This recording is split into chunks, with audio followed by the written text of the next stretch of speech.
Hi, everyone. I'm Kathryn Rose, founder and CEO of channelWise. channelWise is a platform that provides channel technology partners access to vetted, been there, done that experts for one on one video consultations to help them go farther, faster in their business. Today, I have the great pleasure of welcoming channelWise expert, Kristin Hege. Nice to see you, Kristin. Nice to see you, Kathryn. Thanks for having me. She is the co-founder and CEO of Convey Communications. Built on Kristin's deep expertise in helping innovative businesses thrive, Convey Communications puts strategy first before layering on thoughtfully crafted PR, media relations, content, and communication strategies. Thanks again for being with us. And today we're going to talk with our expert today all about PR. So Mhm. let's just dive right in. How do you really define public relations, and how have you seen the industry evolve over the course of your career? Um, well, I remember when I first started, we were still faxing newsrooms, if that tells you anything, unfortunately. Yeah, I mean, public relations can mean a lot to different industries, but mostly it's re relationship management, brand awareness, relationship building within community and journalism, and journalists and influencers in your space, and all about reaching your audience with valuable messages that are different than marketing, right? Just going out there, getting the personalities out there, getting your executives and their thought leadership noticed, and just really piggybacking on or walking next to, I guess, marketing for awareness for the brand. Well, I think sometimes people confuse public relations with publicity. Is that Mhm. do people confuse those? Are they the same thing? Are they different, and why? Well, I think there's it again, going back to the industry. So whether it's if you're B2C or a celebrity or a sports person, yes, there's a publicity element to that, to where you're out there red carpet and flashing, right? For public relations on more of the B2B side, and B2C products, it's brand awareness, it's like the reputation management, like I said, is really huge too. So for publicity, you have to be hand holding. I always think of Devil Wears Prada behind you, telling you what the person's name is. We've all seen that scene, or most of us have anyway. Where public relations is more, crisis management, all of those types of things. Well, it sounds like PR, public relations, overall is more strategic, right? So you're For trying sure. to, it's not just, hey, I want to get a mention in the newspaper, or I know I just dated myself saying that, but like, Yeah. or get on TV or whatever. It's more about the overall, like the overarching brand message that you want to put Hmm. into the public domain, right? So Yeah. why do you think it's important? I mean, obviously with social media, people think, well, maybe they may think, well, I don't really need PR. So why do you think Hmm. it's important for folks to invest in a comprehensive public relations strategy? Well, it's important to build trust. If you think of the brands that you like the most, and you trust them, even if you get one bad one, you're going to go, okay, because I've trusted them, I'm invested in them. And you want your buyers to be invested in your brand and who you are and trust you. So you want to, I always say you have to stand behind what you're putting out there from in the public too. So like sustainability is one thing, or if you're all for children or whatever it may be, we have become cynical as buyers, whether we're buying products or couches, business products or couches, we're more cynical. So you have to get your trust in your buyers. And if you're up against giants that have had trust for years, you have to really work hard to show why you're different and why they earn the trust away from someone else to come to you. And that's not just happening with a Twitter blitz or a viral TikTok. It's just not going to happen because everybody can do those. It doesn't stand you Right. apart. It's a long game. So when it comes to PR strategy, everyone's like, I think I just want to do PR for like 2 months. I don't even engage with those people because sometimes it takes 2 months to even get going, getting the messaging aligned and getting the strategy set. So it's a long game, not a flash in the pan viral thing. So what would you say are like the key components of like a comprehensive PR strategy? For a comprehensive PR strategy. We couple it with a lot of things, and it definitely depends on the business goal. So sometimes it's, you're a growth stage company maybe, and you want to take it to the next level. Then it's different things like thought leadership, getting contributed content placed, getting keynotes and events and speaking, winning industry awards, obviously media relations, that's always a given, putting out press releases and getting media interviews and coverage for whatever your news may be. But if you're more of a startup and you're just trying to launch a career, it's getting in the same, playing in the same sandbox as your competitors. Are you at the same events as them? Are you walking the floors? Are you meeting the people? So, it really depends, but it shouldn't consist of thought leadership and executive, I don't want to say profiling, but getting it out there, getting, notoriety, making sure that they get noticed. Then your product, making sure that whatever you're selling or service, whatever you're selling is trusted, and starting that. And that's through thought leadership as well, telling why it's important. Industry awards is something that if you want to be the best place to work, how are you going to do it? You got to apply for those types of awards. It's more than just ping pong tables and beer at 4:00 in the office. So winning those awards sets you apart. So the comprehensive strategy is so much more than that one really great profile in the business journal. That's a launch part, but there's a lot more that comes after that. So it sounds like it. I mean, and honestly, it just jogged my memory that it is really so much more than just a press release or just a mention. It sounds like you're looking at the holistic business and you're saying, okay, we're going to match you up with your, ICP, your ideal customer profile or your target market or however you want to call it. But it's also like, if we're going to build this trust, it's going to be about what events should you be seen at? Can we get you on those panels, on those stages? And, filling out those awards, that takes a long time too, but all those things really, kind of lend themselves to that like, no trust factor, in the market. So, but I think one of the things, in the technology channel, we're always moving at, the speed of light or whatever, trying to like close sales. So if you're talking to somebody, on the B2B side, and they're like, well, how is this going to help me, make more money, right? How's it going to help me close sales, right? How do you measure the success of a PR campaign? Like, what metrics do you guys really look at? Well, specifically for my agency, we are all B2B tech and services. So we do it a little bit different. We always ask the marketing team what their OKRs are. How are they being measured, and how can we come alongside those? So for instance, if customer success, they have some sort of metric in customer success, right? We can look at that and say, okay, well, we can get some customers on some podcasts. We can do some joint blog posts with them. We can get them on stage and be part of the panels and really amplify the customer this quarter, if that's what they're being measured on. PR should never just be a standalone, like just the vendor out here that can put out the news when you're ready. Well, we go as far as to going, asking to have meetings with the sales teams once a quarter to say, what are the objections you're getting? Are you getting the wrong people in the funnel? And so how can we re-educate them out here so that they don't even get in the funnel in the first place? And we really dive in and know what the journey of the buyer journey is too. So we can create content and news and podcast interviews and all of the different things for all of the stages.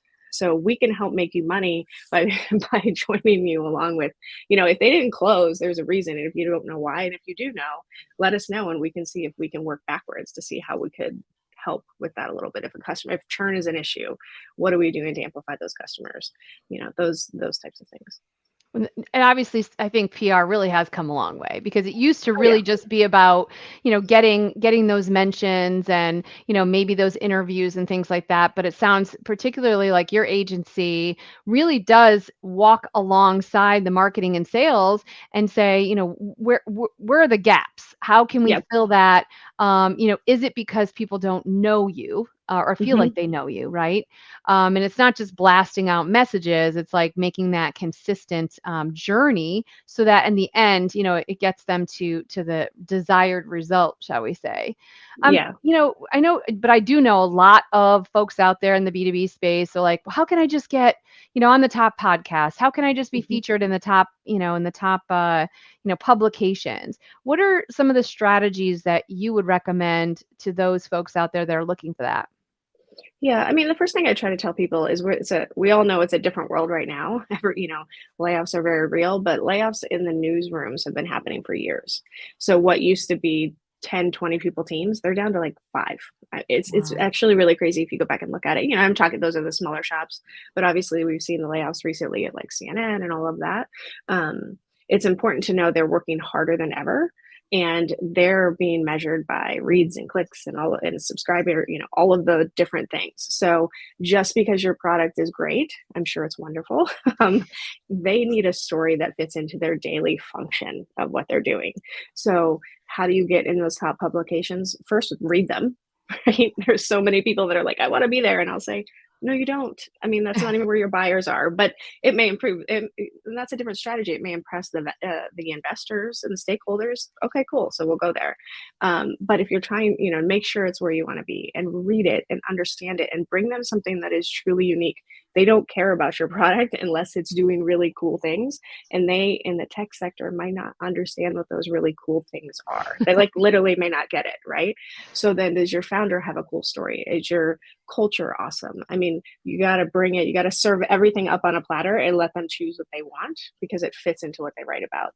But if you aren't truly writing or reading them and you just say, oh, they're the technology reporter. Yeah, they probably cover like cell phones. You're just trying to figure out, what would work in their stream, meet them where they're at, and you'll have way more success than just constantly pounding at the door being like, look at me, look at my business. It doesn't work that way. Well, I think what you said too is the fact that the market is contracting with these different, layoffs and things, and it's also affecting, the publications. And so someone who, would normally write about telecom might be writing about a whole bunch of things, and they need to Mm-hmm. be educated, you For know? sure. And so Mm-hmm. it might be a way in to say, look, let me spend some time with you and kind of educate you. I mean, I have noticed in the past that, once a reporter, or trusts you, Mm-hmm. they'll just keep reaching out over and over again, right? Yep. So it's Yep. important to have that. But I like the idea of what you said was different strategies. So if you're a startup in the channel and you're getting investors or you're looking to maybe get acquired or something, you may want those big logos, Mm-hmm. on your site versus, when you're trying to, get down and deep and into the customer's lap, you may need a different strategy. Yeah. I remember, I was, like I said, I've been doing this for a long time. And back in the day in the tech sector, when Kickstarter was happening, Yeah. we used to have Kickstarter clients left and right. I mean, this is way back in the day when it was like a thing, right? And everybody wrote about these things. And then what happened is they never came to market. And I truly believe that. I mean, I just saw it personally where the tech journalists, they became more skeptical, which they should, right? Not Mhm. every new thing Mhm. that is coming actually, Yeah. came to market. So having a customer that can talk, even if they're just starting, they can be a beta customer or whatever stage that you're at, validates your story so much. And so if you can come to them with a customer story and a customer that's willing to talk, sometimes it's hard. I mean, like if you're in cybersecurity, no customer is going to go and say, yeah, this is how I protect my brand. Right. You got to get creative, right? But it's depending on where it is, if you have a customer or a case study or something that you can show them, because what you're telling them, there's some other competitor telling them the same thing. So you have to show that it's what you're saying is actually true and validated, and customers are the way to do that. Most often, we'll say, do you want to do just a briefing? Like, it's okay if you don't cover it. We can bring a customer, just ask. And that's where the relationship building starts. Right. Obviously, it forms that, like you said, the validation that you're, Hmm. real company with real customers, that are Yeah. satisfied. I mean, just like anything though, there are a lot of people out there say they do PR. Hmm. If folks out there are looking and thinking, this is a really great comprehensive, as you mentioned, the strategy with the, not only the press releases, but really digging in, people standing alongside your sales and marketing and getting folks on stages. But, what advice would you give them on how to kind of vet people if they were looking to hire a PR agency? Um, well, PR has a really dirty name, right? Like a lot of people don't love it, right? A lot of that comes from really large agencies that have great proposals and then give you to junior level people. Myself, we're a boutique agency, which means like we're smaller by choice, but a lot of people will come to us and say, we just don't want to be handed off to the Yeah. 2-year person. No offense to the 2-year person. They just don't have the experience of the person that sold them the contract. So I think for years that has happened and it's given everybody a bad name. So that's what I would first understand is I always ask, who are you going to be working with? Am I going to be passed out, passed along the line to your intern or whatever it may be, because it actually happens sometimes. So that's the first thing. The second thing is just make sure they know your industry itself, just because they may do tech. I eat at restaurants, but I don't do restaurant PR. And I love some food, but I don't know how to do that, right? Right. I could if I wanted to. I have an agency. So sometimes that's what happens with tech too. They're like, yeah, totally, we can do it, but they don't have the relationships. I always say B2B tech is a very, very small world, and it actually is.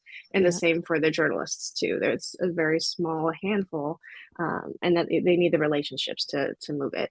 Um, and if they tell you they're going to get you on Wall Street Journal in the first pop, they're not, unless they pay for it. So ask that question too. Right. Right. That's a really good point. I mean, I think like anything, right? You Hmm. want someone who knows your vertical. So that Yep. way, like you said, especially with PR and journalists, it's like you build those relationships over the years. That's Yep. what's so, so important. I wanted to ask you about the whole AI writing, hype and stuff with the Chat GPT because, Yeah. people are like, oh, well, I could just use Chat GPT to write my press release. And, it's funny, I'm in communications too, in a sense, we do a lot of writing for our company and our clients too. And I'm just curious, like from your perspective, what are your feelings on this? Yeah, I've had lots of people be like, "Are you worried about your job?" No. There's great upside to all of the chat stuff, but I will say part of succeeding is differentiation.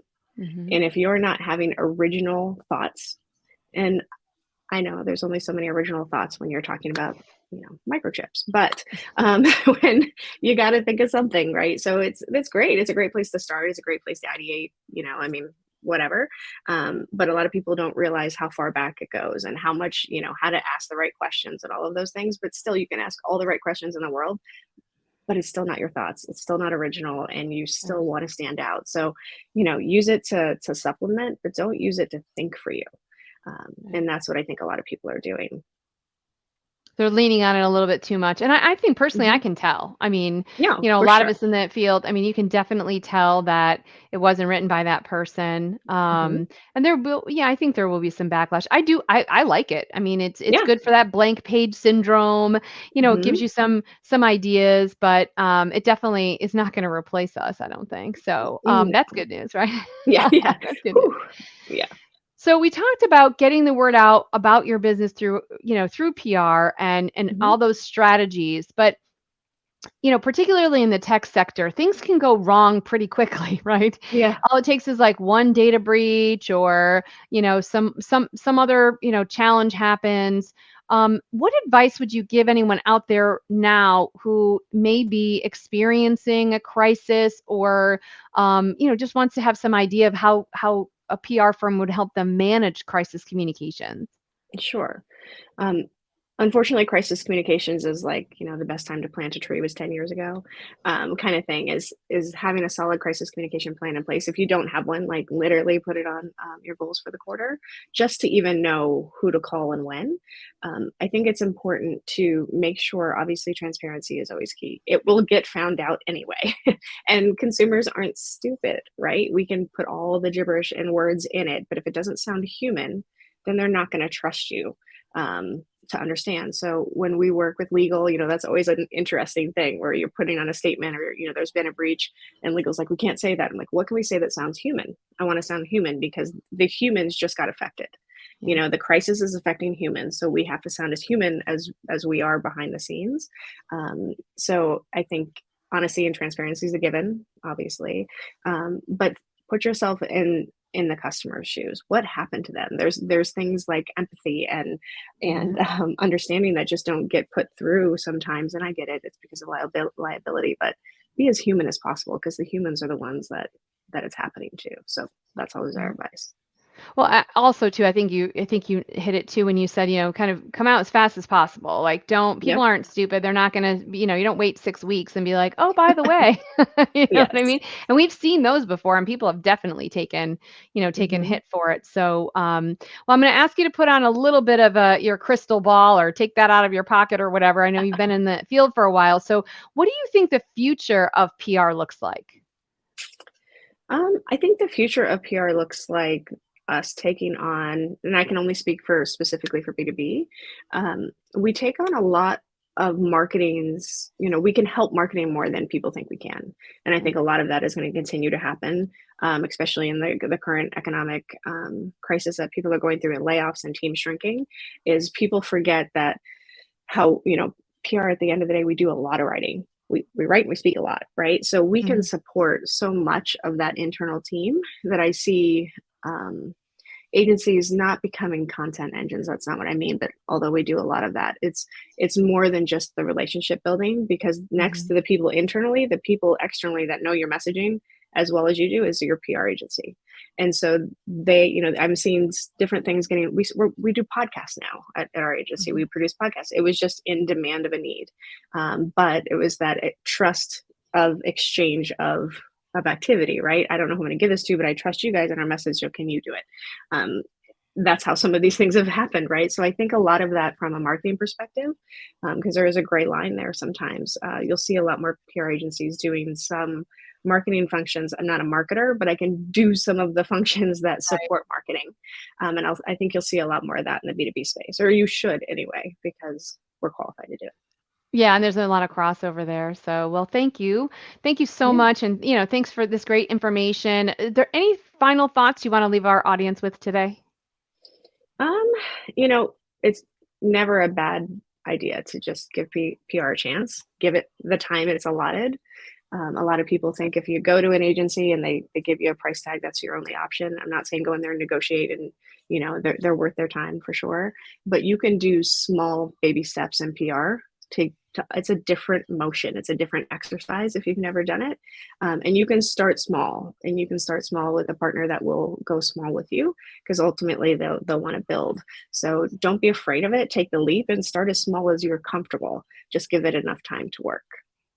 Great. Thank you again. And we appreciate you being an expert on channelWise. And, if anyone out there would want more advice or deeper advice on this topic, head over to Kristin's profile on channelWise. And the link, we're going to go ahead and put that link directly into the post. So if you, and of course, if you have other questions for your business and other challenges on your business or your career, please head over to channelwise.com. We have lots of experts all there to help you go farther, faster in your business. Thanks again, Kristin. We appreciate you being here. And until next time, everyone. Bye bye.